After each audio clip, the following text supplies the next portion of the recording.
This is a presumed sample of cocaine here that we have. So we got to run a couple of tests on it. And so this machine here is what we rely on for our main result. So we're getting a bunch of chemicals here. Unfortunately, it looks like there's no cocaine in the sample, which is what the client expected they had, but also it looks like there's potentially some sort of toxin or like not for human consumption chemical in here. It sounds like if they took this, they'd probably have a pretty bad time.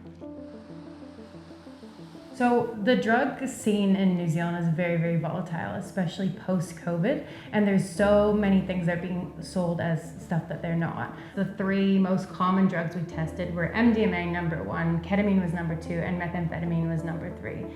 The Drug Foundation found that 1 in 3 substances that people brought in were either not what they thought they were at all or had something else mixed in with them. Some of the toxic substances that we found are sort of research chemicals that are actually not for human consumption, like diethylene glycol, which is antifreeze, and drugs like GHB and GBL, which is super scary because it's a very toxic substance.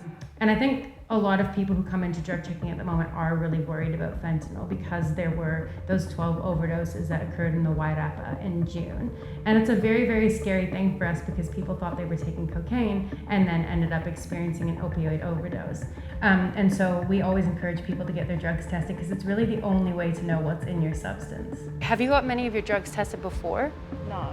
And do you have a preference of how you take it? Do you like to snort it or swallow it? Usually I'll like mix it in with my drink. So we always get a lot of questions and a lot of comments on our Facebook page of people saying, this is a sting operation, or like, okay, feds, or like, don't go in, these guys are the cops. And I also know, like, when I was 19, if somebody said, oh, just bring your drugs to this location and somebody will check them and it will be fine, I probably would have been super skeptical. And so we completely understand it's so normal for people to feel like concerned or worried about it, but we just want to reassure people that drug checking services are permanently legal in New Zealand, and authorized providers can provide those services and assure the clients that they're safe when they're accessing them. That also means they're fully confidential, so no details can be taken from anybody who accesses the service. And obviously they can't be prosecuted for bringing drugs into the service. So I'll just take you through the results a little bit and explain kind of what they mean.